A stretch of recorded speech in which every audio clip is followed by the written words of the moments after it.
Hello, everyone, and welcome back to the Parallel League podcast. First episode back after the holiday break, and it's just me today, your host, Allie, as my co-host, Muka, is unfortunately pretty sick, so it'll be just me today.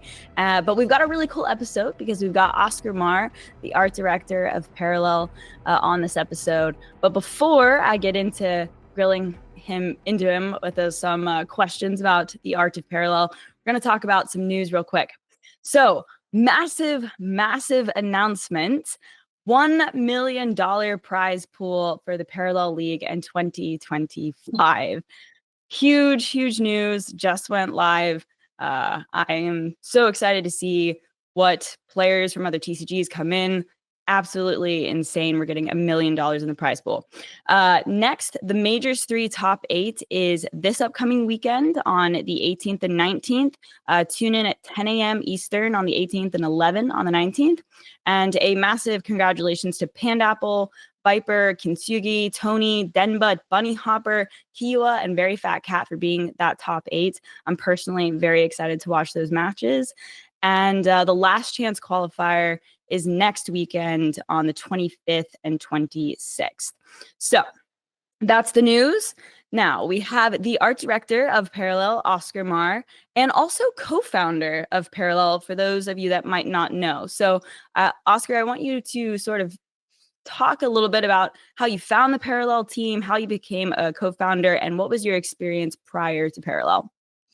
Hey everyone. Yeah, I'm Oscar, and yes, I'm one of the co-founders.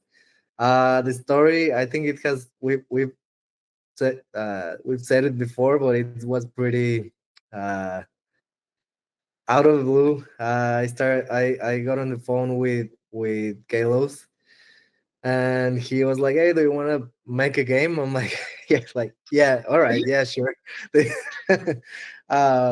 At the time, I was freelancing for movies and video games, so this was the all right. Let's do this moonlighting after real work. I will start to develop this thing, and we were just having fun throwing out ideas out there of like, oh, maybe this card could be that, maybe this card could be this. And after a couple of weeks, we're like, okay, this is like there might be something here. Let's pay, let's keep going. By then, Koji was there, Ethan, with the rest of the founders were there, and everyone was doing their thing, either on graphic design, game design, like operations. It was turning into a real thing pretty quickly. Just in between us, no one knew this existed. We just like opened a Twitter account and started to post the pictures there, and then started people started to react to it. Um, Yeah, I just want to say, whenever I hear about these early days of Parallel, it really just seems like a bunch of friends got together and said, let's make this thing, you know? yeah, And it was that. for you, it must be quite the compliment because, I mean, let's be real, it was really the art that got people's attention, right? In the beginning, like you said, you started posting to Twitter, and I think that is what got people so excited because the audience was like, wait, this art is super cool, the science fiction world that you guys are creating. So hats off to you for kind of kickstarting a lot of that initial, I think, interest for sure. Yeah, thank you. Yeah, it was weird to see. Like once we had the first set of cards, Mm-hmm. um, and like the first set was it went for sale, right? And I think I was the only one who was like, this thing, like nothing is gonna happen. Like we're lucky if one person buys one card. Um, 2 hours go by and Chaos calls and he's like, yeah, everything sold out. So I guess we have to do this. And I was like, all right. So it You're like, all right, seems now we have to make a now we game. have to Okay. make it because people already paid.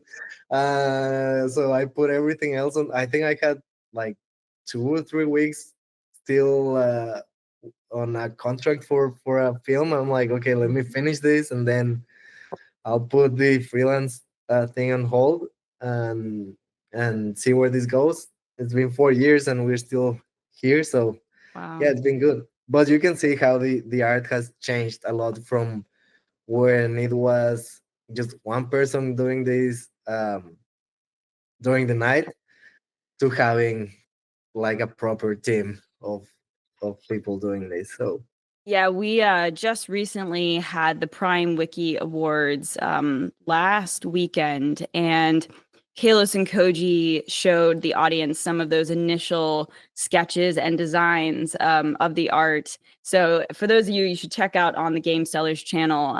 You can go see some of those clips, or maybe you can put it here in the episode. But it does seem like it is certainly has evolved over time, and led to the amazing cinematics and stuff that we have now.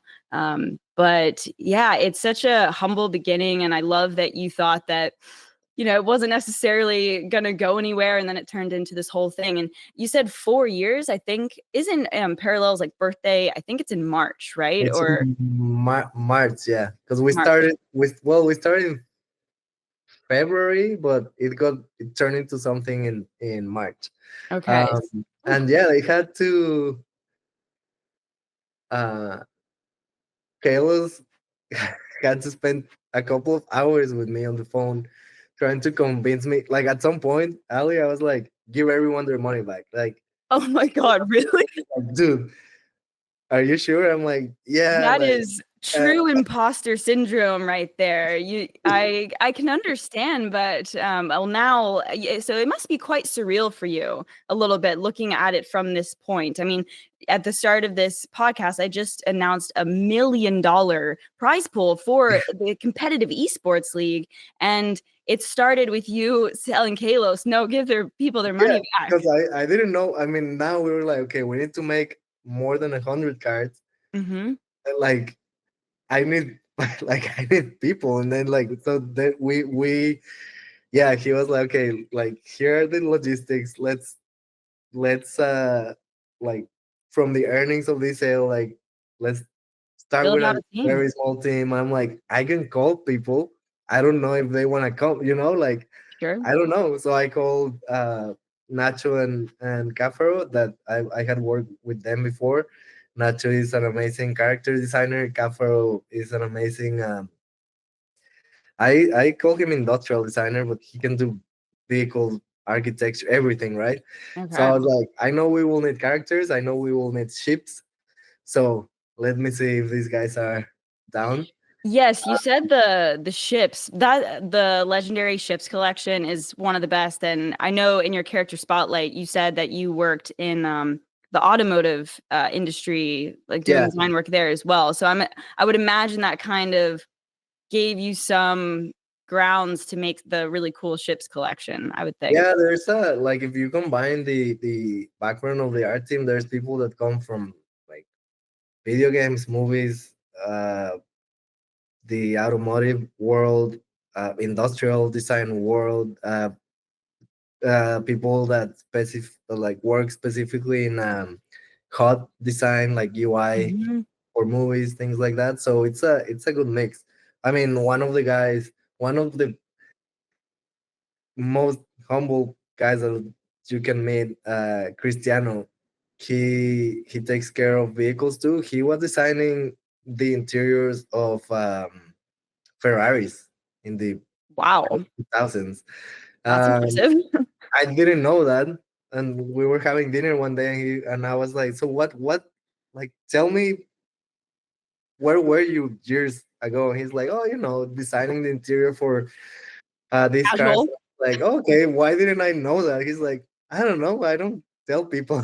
Like, well, this, Well, to be honest, I'm not surprised, because the art of Parallel is truly one of the things that stands out the most and gets people so excited. I know, like Lambie, he's obsessed with the art and loves collecting and stuff like that. So to know that the art team is pretty accomplished is not really a surprise, honestly. But I want to delve into, like, you are the art director, so you are managing the artists. Like, what does that look like, and how many total artists are on the team actually as well?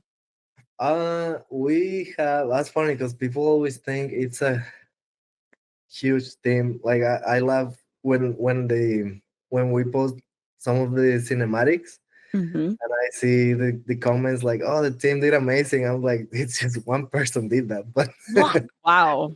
That's yeah. So we are 11 people in total, like oh, from like card art to cinematics to HUDs and UI and art direction. We're 11. From 6 to 7 take care of card art. Two people, sometimes three, are in cinematics. One for all the UI stuff, and me in the art director position. well, if there's 11 of you, then it is blessed, because obviously, 11, yeah. 11, I mean, that's pretty fitting.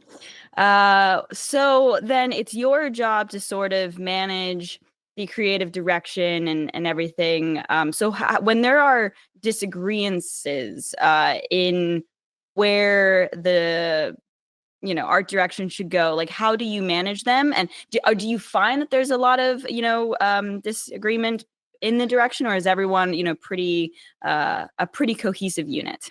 Everyone's pretty cohesive. I would say if there's more than disagreement, it's like sometimes steering towards a certain direction. Like if we're working on a like shroud character Hmm. and there's a some equipment piece. Actually, they Kale recently showed a card of this globe that like Yes. smoke comes out. So Yep. that's a good example. Like at the beginning, Typhoon did that piece, and he showed us the card, and it had some elements that were maybe very like Augencore. So it's Hmm. like it's part of the job to be like, all right, like let's get rid of these elements and change them to these shapes or these colors or but like it's more that than disagreements because I mean the team is pretty like they're all veterans too, right? So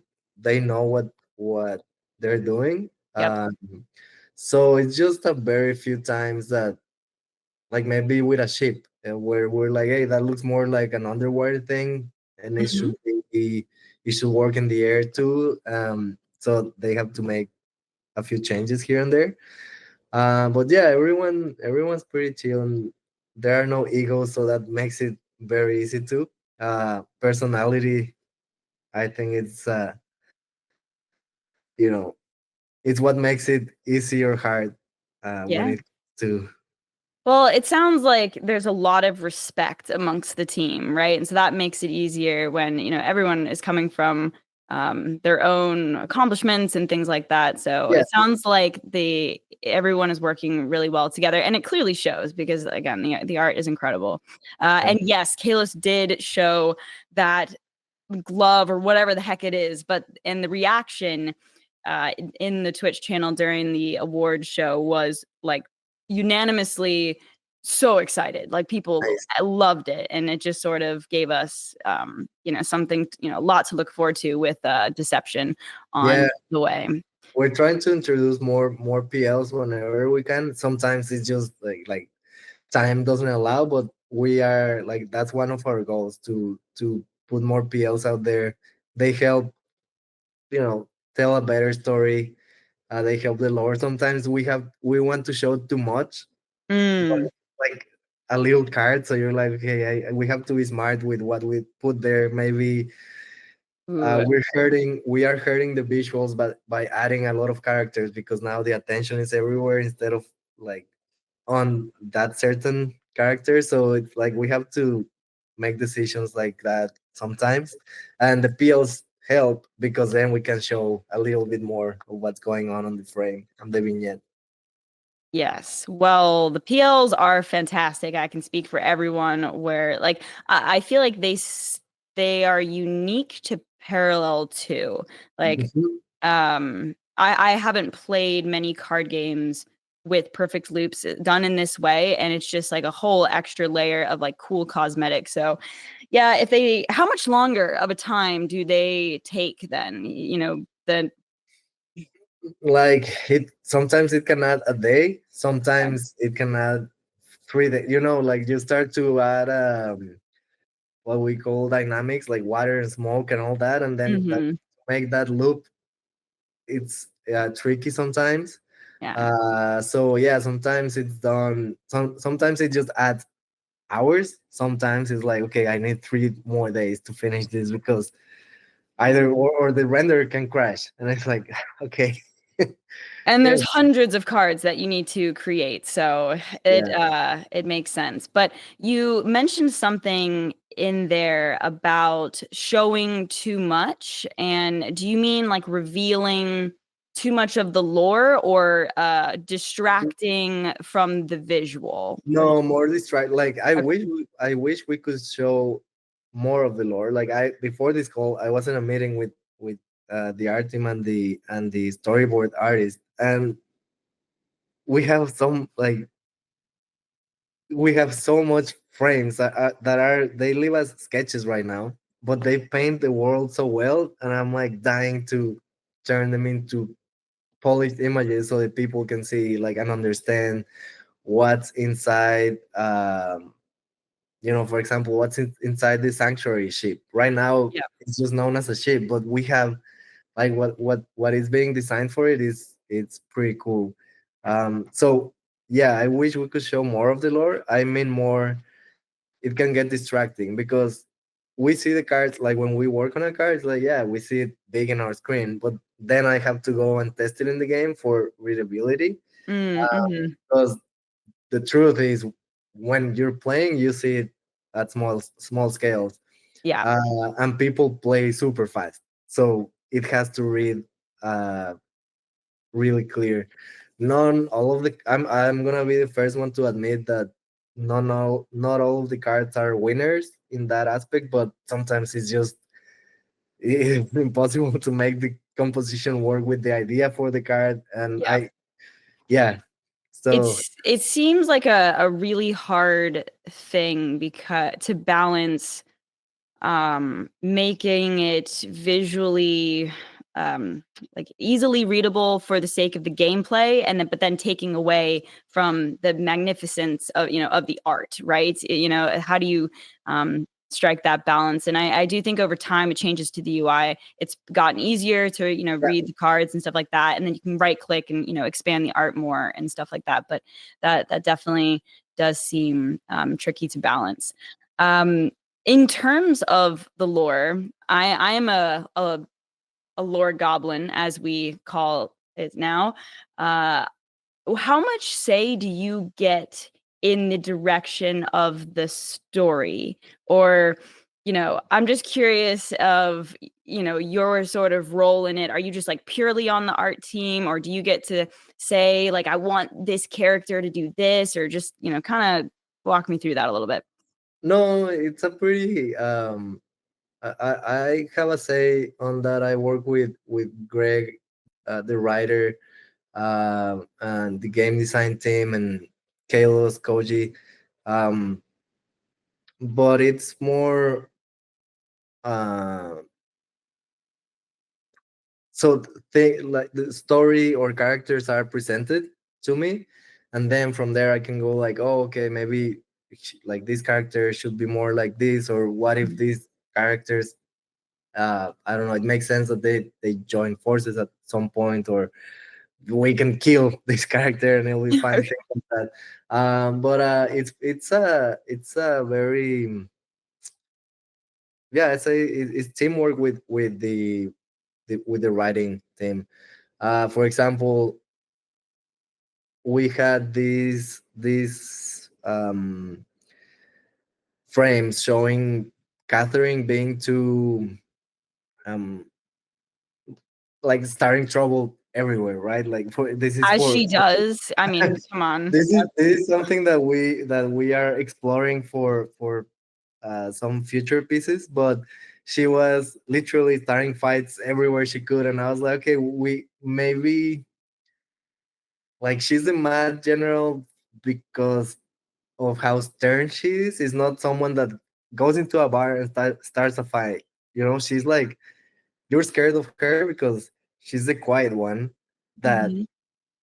when shit hits the fan, then like that, like you don't want to mess with her. But she's not the one that kicks the doors to the bar and then starts fighting. And Okay. like things like that, right? Like it affects the creative direction a bit, and then the team is like, okay, we can like either change the character that was doing that, or we can tone her down, and then like she will still end up beating whoever she's beating, but more in a, she's not flipping the table. She's just like, she doesn't have to do much to like beat this guy.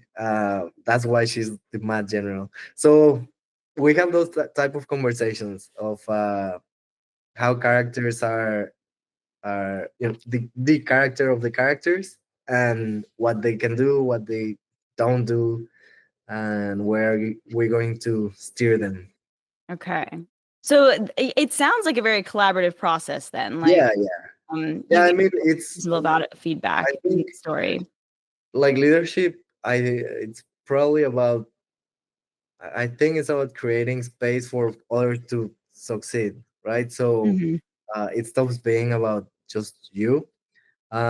So if the writer is successful, then I'm successful, and Yeah. the art, Oh, for sure. like the whole studio is successful, right? So everyone's super. Uh, we collaborate really easy because we also trust people know what they're doing. Um, yeah. So there's not a lot of friction in those conversations. Awesome. It doesn't sound like it. Is the comics, is that a separate team, or are the comics done within your No, 11? that's done by Raid. So Okay. that's a different team. They focus on comic creation. Okay. Uh, so the way that works is Greg, the writers, work with them, um, and then they send me like the layouts or the inks. And if there's a change, I'm like, oh yeah, like maybe we can change it. Like sometimes a character doesn't look like what Mm, they look on the cards. right. So it's like, okay, we have to change that face a little bit. Um, then the colors come for revision. But yeah, that's taken care of by Raid. Got it. Do you see the future of the lore? And if you can't answer something, just let me know. But do you think the development of the lore will continue to be through the comics? Because that's where I think we've gotten the most information in terms of the story is from the comics, because there's just a little bit more detail. But do you see the team continuing with that trajectory, or do you think there will be a story mode, sort of implemented into the game with more lore and that type of stuff? I don't. So I can tell you what I would like. Okay. Uh, Yeah. I would like to tell stories in a cinematic form, Okay. just because the one, it's eye candy. It looks really pretty. Two, it's the easiest thing to consume. Like not everyone wants to read a comic, and not Sure. every, like, it's easier to get it out there. You put a video in socials in the website, you blast it everywhere, and people are like might click on it just because they like what they see. With a Sure. comic, you have to go and look for it because you know what, like, you know about the IP, and you want to read that Yeah. piece. And with cinematics, it's you can tell more in less time. In 3 minutes you can say a lot. Um, so that's what I would like. It has its pros and cons. You have to worry about, well, like we talked, in cinematics is two. Sometimes if I get involved in like hands-on, it's three people, but if not, Hmm. it's only two people doing that. uh, we have to go and look for voice actors and do the casting and then do the recording. So it's they are both a lot of work, but Yeah. I think cinematics are an easiest. They're easier to digest. Yeah, the comics are definitely way more niche. I personally love them, and I never really read comics. So this has actually been the first time that I've gotten into it, but there's definitely less mass appeal to the Yeah, average person, right? yeah, And yeah. so I do think that you want to, I mean, the world and the universe of Parallel is so cool. You definitely want to maximize the amount of eyeballs that get to see it, right? So I can certainly see what you're saying. And speaking on the cinematics specifically, so cool, so cool. How long does it take to say make a 2 to 3 minute cinematic? Do you think? So for context, like a cinematic for like a I don't know, think of any IP that you like. You get a cinematic of the normal is 2 or 3 minutes, like you said. You have a team of, without counting producers and managers or anything, you have a team of around 30 people. Okay. Um, might take 6 to 8 months, depending. 6 to 8 Uh, months for 3 minutes? yeah, yeah. Oh my gosh! Wow. Okay. So for us, sometimes like that's why like hours are a bit shorter because we don't have 30 people. So it can take from 5 to 8 months. Wow. That's why for a while, you guys, I don't know if you remember the what we used to call the dopamine shots, that they were 10 to 30 seconds. Hmm. They were random movies, like little short movies that we will put out there. Um, they were done by like individual artists, Yeah. but those were faster to make. It will take probably like 3 weeks or a month. But they were so short, and so random that yeah, okay, they will show pretty things, but if you put them together, there's not really a connection between them. Hmm. So we didn't like that aspect, and I saw the feedback of people, right? They were like, oh yeah, we love the way they look, but I'm trying to find the connection between this one and that one, and in my mind I'm like, well, you're never gonna find it because there's literally no connection, right? I mean, there is in the grand scale of the parallel universe, but you won't find the connection if you look at these shorts together. Yeah. um As so time goes on, like the little things here and there are really cool to get people excited. But then as the game grows, you get more people that are like lore hungry and they're yeah, obsessed. And then they're going to try and Pepe Sylvia, the yeah, board and try to draw everything together. And you're like, so then you need to be a little bit more careful, probably, yeah, about what you release. Yeah. yeah, because you like I would read theories of like, Oh, really? this is because of that, and I was like, not really, but I also Like, don't have no, the it's just heart. random. Yeah, I'm like, I don't have the heart to tell this person that they're wrong.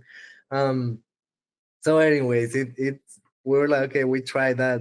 We we put something pretty out there, but it doesn't really tell like the story the story the way we want to say it. So, what we are trying to do now is put a cinematic per expansion, and a cinematic that is tied to, you know, like to if it's not tied specifically to that expansion, it at least tells you like a clear story of like you can see the whole arc from beginning to end. Mhm. You get it. You can see the one we're working right now. It leaves you on a cliffhanger, but there's Yes. some that like Give us you the see. alpha. Thank you. So yeah, we're moving towards that type of cinematic, but they take a long time to make, like 6 to 8 months of hard work, and yeah, that's just how it is. There's no workaround. Wow. Yeah. Well, because we're always hungry for more, but now that we have that context, I think the community can probably be understanding that, they definitely take some time. But that seems pretty consistent with other games, right? Like the WoW cinematics and Hearthstone as well. Like they, and League, they always pretty much release a cinematic with the new set or the new expansion and stuff like that. And it's sort of the Yeah, continuation of the story. So it makes sense to follow yeah. that Believe me, process. if it was too old, like if it was done the way we wanted, we would put a cinematic out there every 2 weeks. Yeah. But it's just we just can't because then we also have the pack opening experiences, right? Like that's Hmm. another. I remember on the like with the first packs, um, they say like, yeah, it's just let's just do like a foil pack. You open it and like cards come out. I'm like, no, like No. like we live in this 3D world here. Hmm. Why try to tie it to the physical world? And I Hmm. told them like just give me a few days, and I'll give you something. And Kale was like, all right, like do your thing. And I made these cubes, and I was like, I don't know why it's a cube. Like it's in my mind, these are packages that are like traveling in ships, and now like the echelon cartel brings them like they own them. You buy them from them, and yeah, they're cubes with like frozen goodies inside, and those are the cards. That's why there's like the glass is frosted and whatnot. And they're like, all right, like yeah, that's different. So we started with those cubes. Then we moved to the 10 card format. Hmm. So I was like, okay, that cube doesn't work for that. Um, but I don't want it to be just like a cartridge with 10 cards. Yeah. So I made this thing of like there's this door, and as a little drone comes and scans you, it grants you access. Then you go through this, like go to this room, and then you get your cards. Then it turned into, we change them every time. Hmm. uh, so those take that with those ones, I'm selfish and I do those by myself. I don't let anyone. Like I'm doing the pack opening Yeah, experience. Well, like I I'm will doing say, this one because my time now is managing, so let me, like, at least let I'm me do gonna this one. do this. That's um fair. Well, I so I will say don't that the feel. pack opening experiences are unmatched. They are fantastic, and Thank you. particularly the aftermath one, I loved. Like with that whole cinematic and the whole, it was brilliant. So yeah, great job. Yeah, so like I'm working right now, like literally on this screen. I have the one for the next one. Um, and yeah, but yeah, those take months too because Wow. also I like to hurt myself apparently, and I make them longer every time. So Well, on behalf of the community, we thank you for your efforts because it really does make the pack opening experience like all the more fun, to feel the epicness of it all. yeah, it Um, should be fun, right? It's a game. It should be about like exactly. That's getting you excited and like opening your cards. And So it's so in line with the Parallel brand, being mhm. this epic sci-fi world, you need to lean into it. So take all the time you need. We'll wait.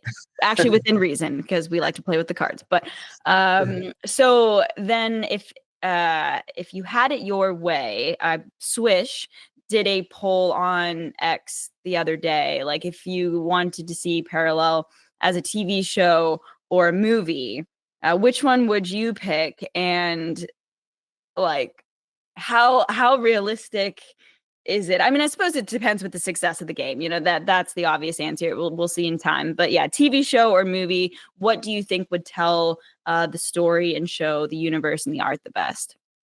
I think TV show for sure, like a limited series, because Mhm.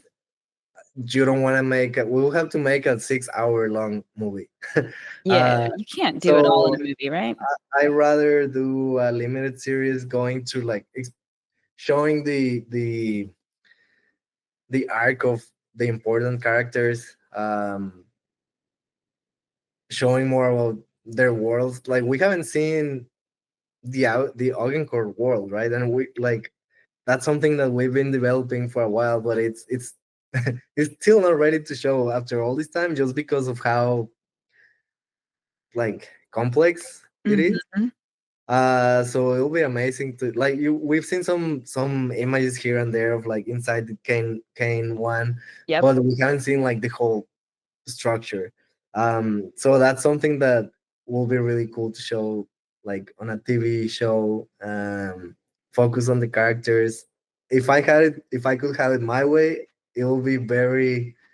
Um, that's something that Kalos and I disagree. Oh, really? Yeah, I like the very uh like serious tone stuff Okay. more than fights. I like to see like interesting conversations in between the characters, and like they can still be tense, but instead of just kicking each other's asses, it's like all right, like it's more psychological, right? Like Oh, uh 100%. chess Um, game. But I also understand that people like action and that we need to show action. So, but yeah, if I had it my way, it would be very like this dark world. The characters, I think they wouldn't make jokes like in the game. You know, the paragons. mhm. It makes sense there for them to be like play almost cartoony because Sure. that's needed for the game. Um, I see this version of like a limited series way more like toned down. So Well, if I'll throw my 2 cents in, I'm totally on board with you. Sorry, Kalos, but I actually was having this discussion with my husband Mason last night because we were talking about HBO shows and like what is it about them that just sets them sort of in another class than a lot of other entertainment. And obviously, it's the sound, it's the art, it's the acting.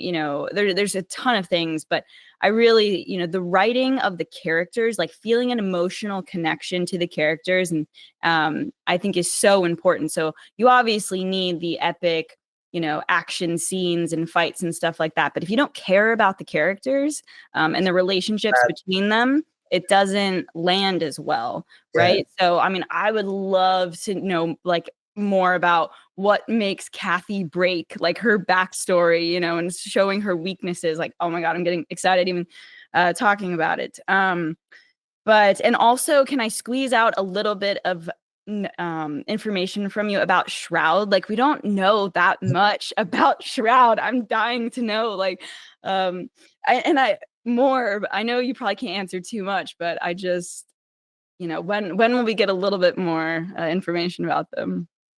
probably I'm trying what to say without getting in Getting in trouble. trouble. I'm Like sorry. probably within like 2 sets. I mean, I talked to Greg about this last year. Like in our minds, the cinematic showing how powerful the shroud are, like Mhm. that's done. Like I mean done in our heads. Like Okay. we have it there. Um, maybe like some things would change here and there, but it's yeah, like the moment where you go, oh shit, like these guys are,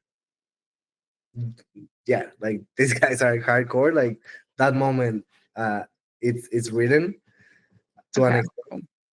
Cool. But yeah, well, yeah, I guess I can say you'll see a little bit more of them in the next cinematic. Okay. All Uh, right. I'll take that. I won't push it anymore. I'll take that as the little bit of hope there. But I get it, because like Shroud's sort of this like ominous, mysterious power. Like you can't give too much information about them right away, right? You want to hold out on that. So, yeah, all right. yeah, Good to know that that is coming. I definitely took us on the lore journey there because I care so much about it and got sidetracked. But I want to go back a little bit because I am very curious, just real quick, on like the creation process.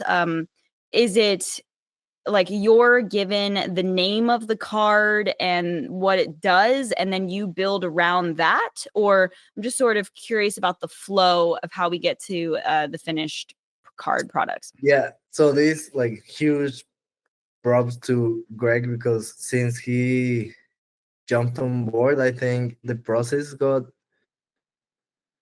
easier. It just made more sense to the art team in the way we work. So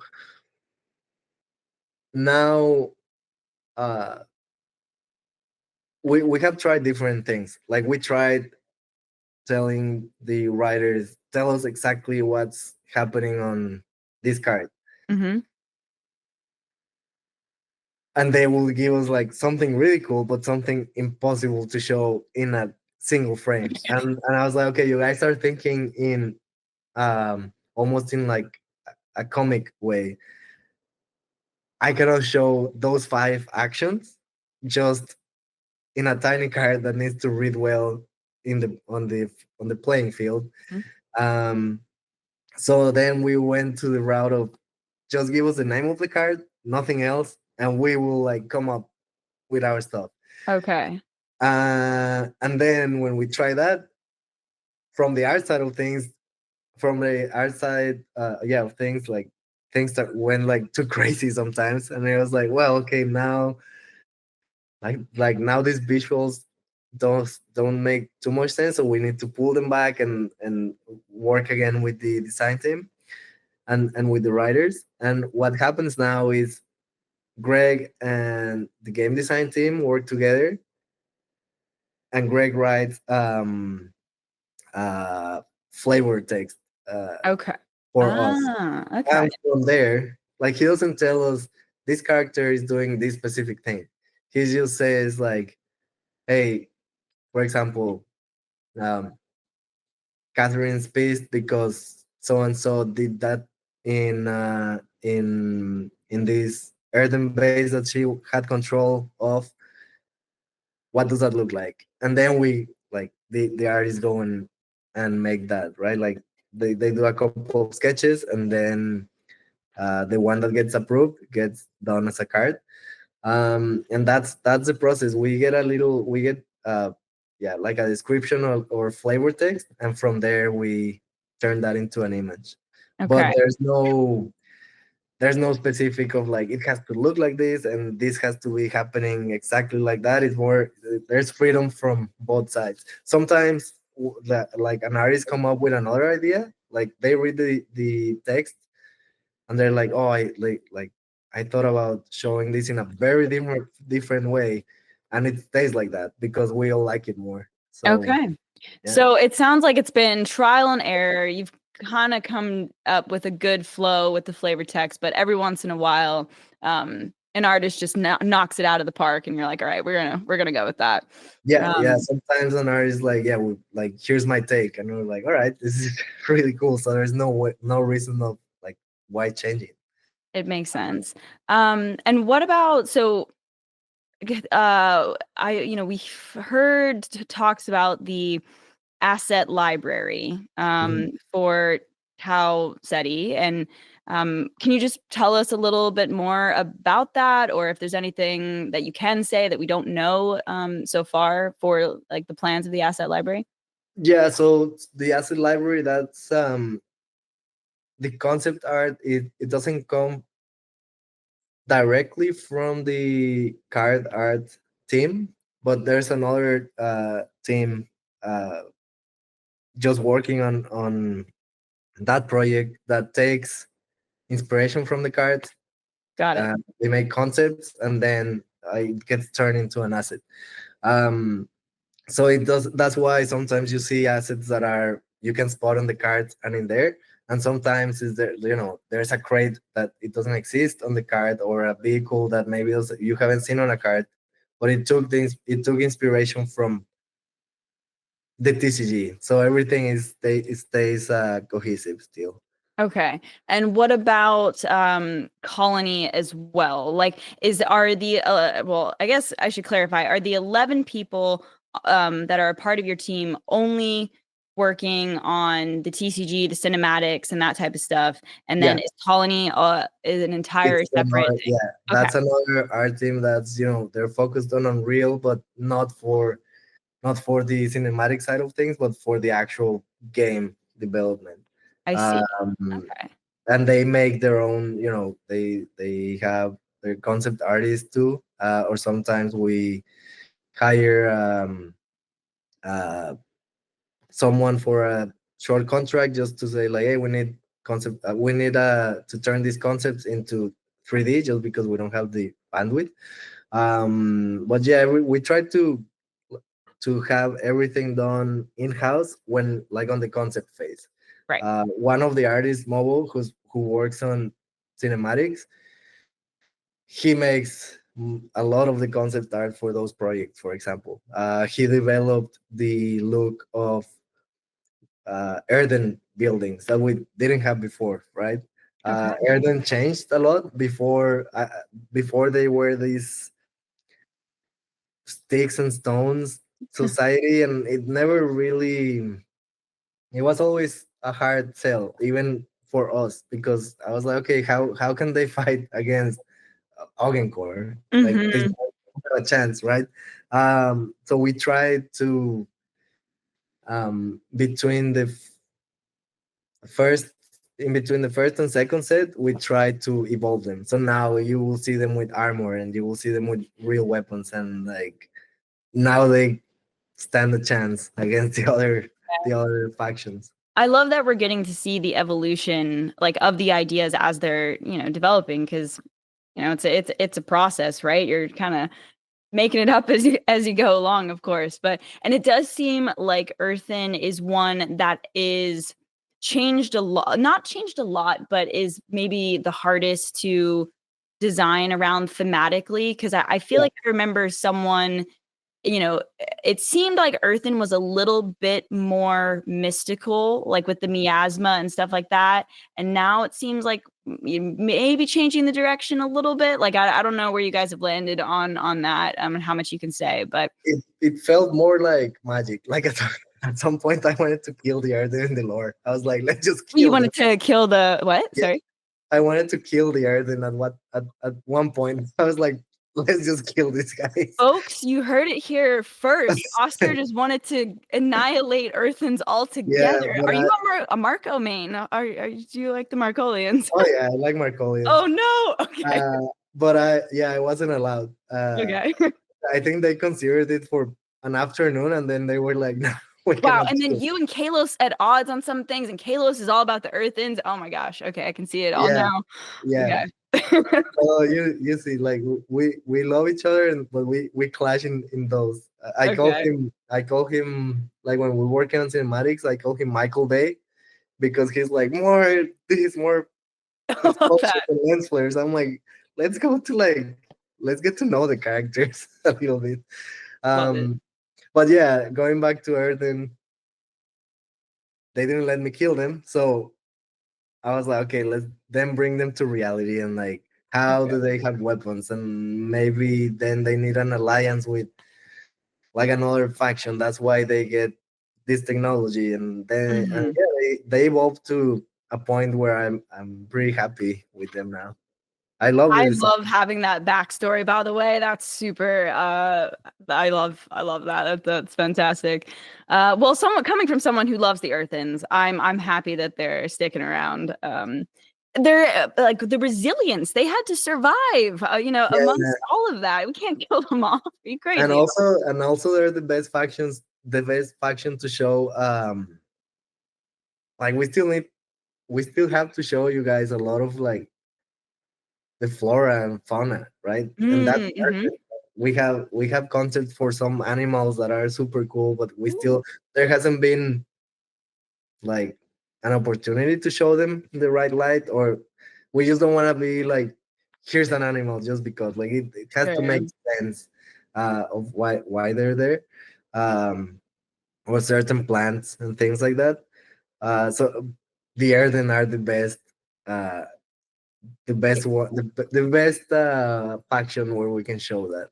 Yeah, it's like teased a little bit in the comics. Like I feel like there's like a bison type of character. Yeah, I can't really remember what it's called, but there's a little bit. But you're so right. There that could be expanded upon much, much more for sure. yeah, yeah. So Um, we're waiting like they could be card backs at some point just to show them things, but we'll see. It needs to make sense with the story. Okay. Well, I thank you so much for, talking about the lore there. You've got me really excited, and it just goes to show how much is left to expand upon in the universe. And it's got me really, really excited. So I sort of wanted to, well, okay, I'll ask a couple open-ended questions, and then I want to get into some philosophy a little bit to end this episode. But just is there anything that you want to share about the creative process? Like I wouldn't know to ask about because you don't know what you don't know. That you want the audience to hear about the art and the creative process.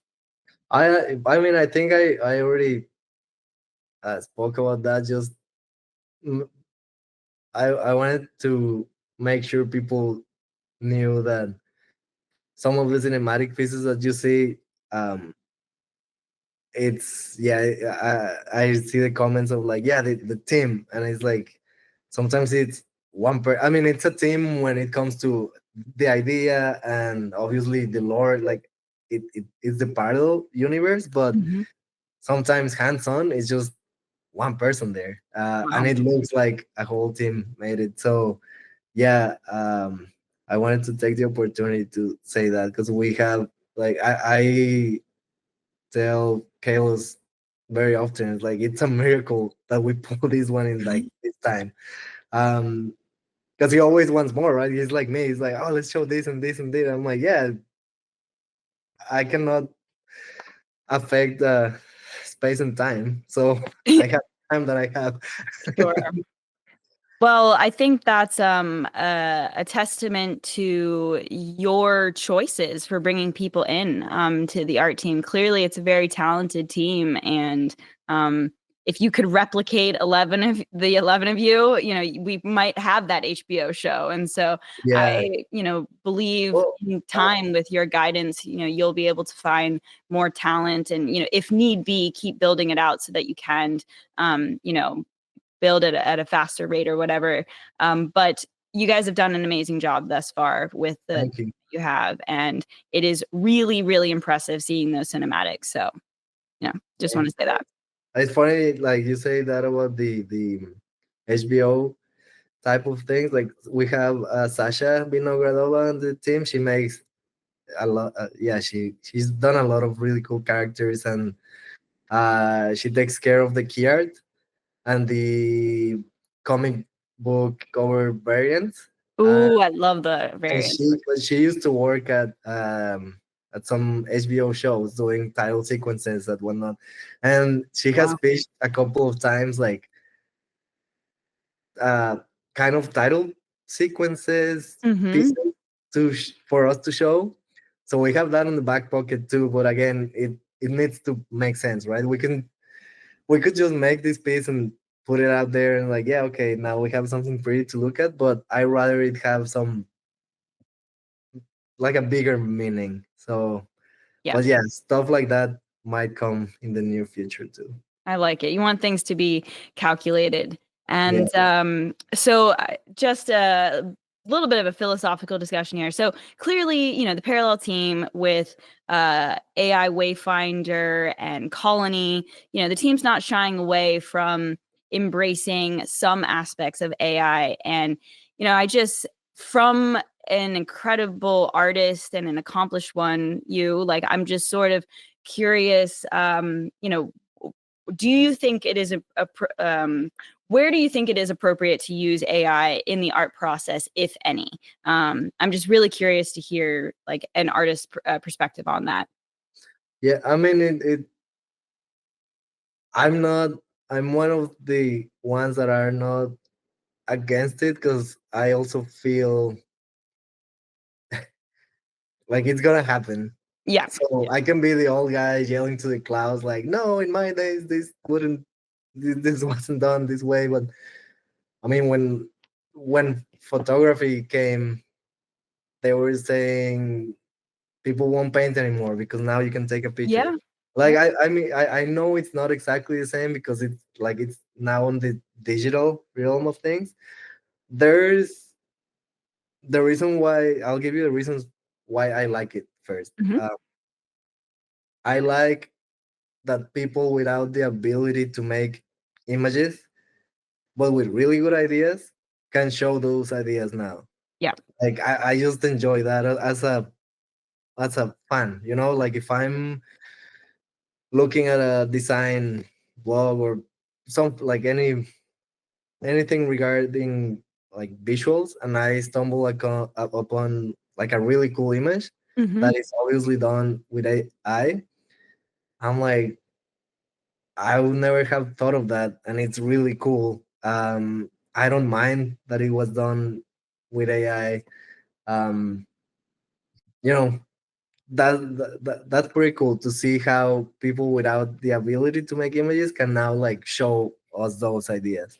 Um, I like that a little kid can show you their idea. Like when it first came out, like when Mid Journey came out, Mm-hmm. all I wanted to do was like, what would my like nieces and nephews do? Like they're not worried about the ethics of this thing. Like I just want to Sure. sit down with them and be like, give me an idea and let's make it happen. And it's like, and then like fun stuff will came out, like an alien eating a donut, and it's like, then you just have fun. It's the version of sitting down with crayons, right? Right. Um, so I like those the fun aspects of AI image creation. Um, I don't like that everything.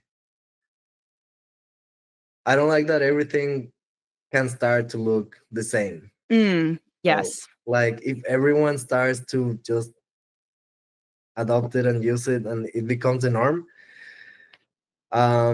if there's not a good idea behind it, like all you have it's a pretty picture, but now it's like, all right, now it's proven that a pretty picture can be made by those, but that AI. So the interesting part is the idea. I would rather Yeah. someone use it to show an idea, and then a designer or an artist like take that and make a version with like with their style, right? Absolutely. Yeah. Which is what has happened. Like we still have a lot of friends and peers in studios that work in games, movies, title sequences, and they like most of the studios use AI at some point, even if it's Mhm. just for concepting or for a pitch. You know, like you pitch the frames knowing that it's not like it's just to show the concept, but Mhm. the final visuals are not going to look exactly like that. What you want to sell is the idea. So it saves you the time of, okay, we need a week just to make the boards, Mhm. to show the idea. With this, it's like, all right, we made the boards in 2 or 3 days. Now we have more time to actually produce it in our style and like with a certain look. I would never use it on cards, for example, never, Yeah. because it's just I'm not comfortable. One, two, I wouldn't ask. Not all of the art team thinks the way I do, Mhm. and I wouldn't ask them to do something that they don't want. Yeah. And also, these guys are so talented. Like, why take? We don't need it. So Yeah, oh, certainly not. That has been shown so far. Yeah, I suppose I was just like, from an incredibly talented artist, I just was curious about your perspective because it's certainly a big conversation. That is where the world is going, and I really appreciate and super align with how you see it. I think it's a co-creation process. Like it can be a useful tool to bring ideas to life, but when you're building IP and original content for a game and stuff like that, you want to highlight the originality of artists and stuff like that. And as you said, for the kid who wants to bring an idea to life, or maybe the YouTuber that doesn't have thousands of dollars to showcase an idea, it seems okay, to use it in that sense. But you got to pick the right times to use it, and not take away from the ingenuity of humans, for sure. Yeah, So it's super interesting. Like I mean, like, yeah, it's a very interesting subject. I played with it for hours just for fun, it's just, yeah, it's just for fascinating, fun. right? So But I leave it there. Like I don't bring it. It's like an outlet. mhm, Um, Sometimes maybe like it makes something that I'm like, oh, if I make what's my version of that, maybe I can sure. turn it into something useful. Um, that's the way I use it. But yeah, I know people are trying to make films with it. Yeah, Yeah. We're living in fascinating times, and I'm definitely one that believes that hu- uh, humans will also crave authenticity. yeah, Like in a world of AI, I mean, maybe it makes sense to use it in certain places, but you know, I think you'll see a lot of people asking for human-made stuff. And so, I have a very optimistic view of the future in coexistence with it. And thank you for sharing your perspective, because I feel like that was pretty fascinating. So, no worries. yeah. Well, I think that we are at about time. So, Oscar, thank you so much for coming on the episode. I really loved hearing a little backstories about the lore and the team and everything. So I hope the listeners of this podcast enjoyed this as much as I did. And then next time we will have my most trusted confidant co-host Muka back with me on the next episode. But thank you again, Oscar, for coming on, and I will see you guys in the next episode. Thank you.